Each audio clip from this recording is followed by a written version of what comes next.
So I want to talk about our positioning of our front leg in our lunge position. So I know that I emphasize and I encourage you to find whatever modification that you need in our poses, and I'm giving you all of these options for you to pick and choose from. And I'm constantly saying, find what works best for you. Depending on how you're feeling on a particular day, depending on what's going on, your alignment is going to be, good or bad. But the front lunge position is an alignment that I would like you to try to get into as soon as you possibly can. So it's one that's, in my opinion, you should try to get this alignment as close to what I'm going to talk about as soon as you possibly can. It may not happen on the first time you do your lunge, but the modifications here, and I'm going to go over where I see many people go when they're in their lunge position, and I want to tell you why it's not great and why I want you to work on the alignment. So usually in our lunge position, we're coming into it from, many times you'll see that in sun salutations.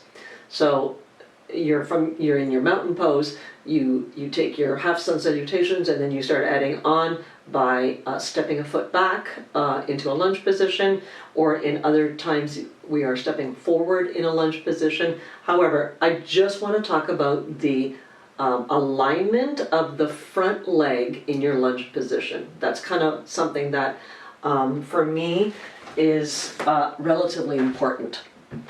So whenever you're in a lunge position, I'm going to use my left leg right now. So this front leg in your lunge position, that's what I kind of want to talk about. There are things that we are going to talk about regarding your back leg in a lunge position, but right now I just want to address this front one.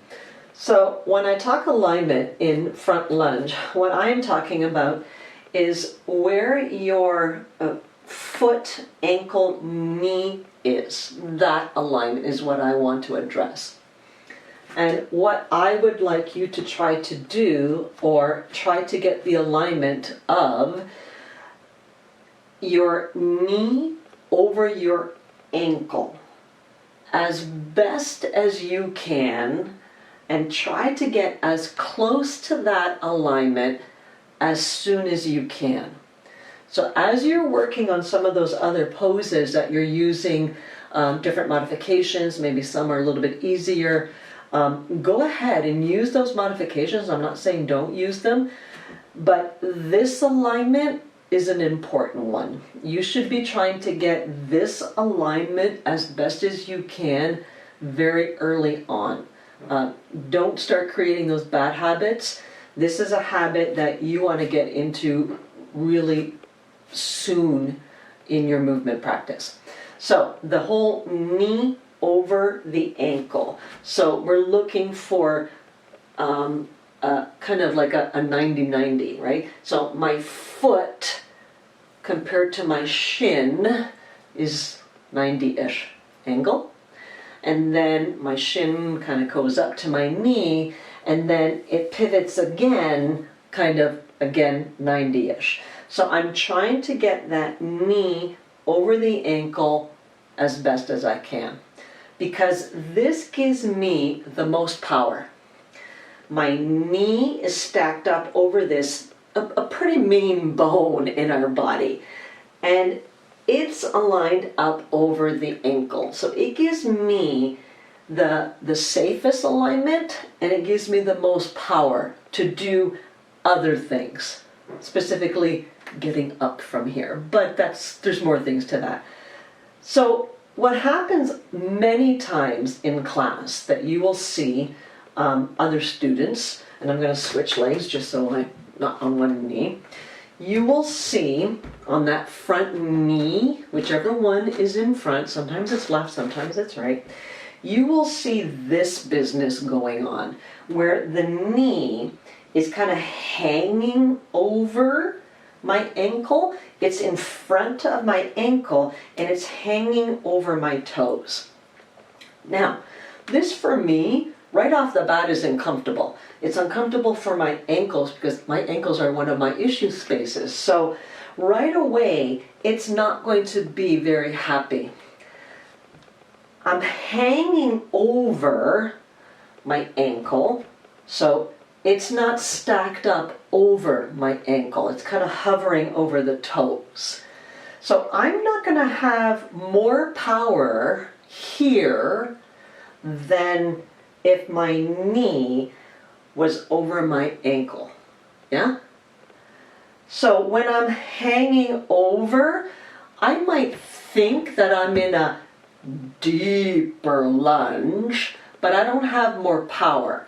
So this little angle, you might feel like you're getting a nice stretch, and yeah, actually I am getting one back here, but I don't have the power here. So this knee over ankle, I would like you to try to be mindful of that and try to get into this alignment more times than not. Are you going to be perfect every single time?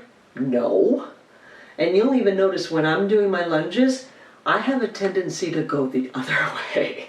I have a little tendency to have my knee a little bit behind my ankle, and I'd sooner have that than be hanging over. Yeah? Because I still have more power having my knee a little bit behind. I have more power here than I do over here. And that power is going to come in handy. For example, if some of you know, let's say I'm in my low lunge and I want to get up. And I want to have the power to get up with that knee over the ankle, as opposed to hanging over, and then I'm going to try to get up and I'm going to lose my balance and I'm going to fall and I'm going to do all of these crazy things and I'm probably going to get injured. So I want to set myself up in the best, safest possible way so that I succeed in trying to get up out of my lunge, from my low lunge to my high lunge. So again, this knee over ankle alignment, we're going to talk about it again. I'm going to mention it about 1,000,000 times because for me, I feel that this is a very important one. Once we teach our bodies to get into that alignment, that strong place, we're going to find that those standing positions that we get into might be a little bit easier because we've stacked our body up in the best possible way to get up and succeed in whatever's coming next, right? So we're setting ourselves up not only for our body to succeed, but for this to succeed, yeah? Because if I've set it up incorrectly and I'm constantly falling over, I'm not going to feel very good, right? I'm going to feel like, oh man, I can't do this. I can't get up. And that's going to, boink, boink, it's going to start, eating away at my confidence. And I want to have more confidence. I don't want to have less. I don't want to be reminded of all the stuff that I can't do. I want to dwell on the stuff that I can do. Even if it's this much more than last time. Dwell on those things. I can do it. I'm progressing. I went 1 more millimeter further than I did last time. Don't think about, oh, I couldn't do it. I couldn't do that. Forget that. Leave that. We got enough negativity. I don't need to put more on my plate. No. Think positive. I can do this. Yeah? That's what we want. We want to feel stronger so that when we leave our practice, I'm feeling, ta-da, as opposed to, oh, I couldn't do that again. Oh man, I couldn't do it. Everybody else in the class could do it, but I couldn't do it. No, that's not going to be good for you. You want to feel good. And those little feel-goods, those simple little things, aligning my knee in a good possible way so that I actually could stand up without falling on my face. Those little things, they build up. A little good thing on top of another little good thing on top of another good thing, and then one day, handstand. I talk about that all the time. One day, I'm telling you, when I get into it, angels will be singing. There'll be a little mariachi band. Oh yeah. Anyways, that's it for now. Just wanted to talk about that alignment, and we'll address lunges coming up real soon. Bye for now. Please subscribe to the channel. Get notifications of new videos by hitting the bell. Hit the thumbs up to like the videos. And if you think this content might benefit anyone else that you know, please share the channel.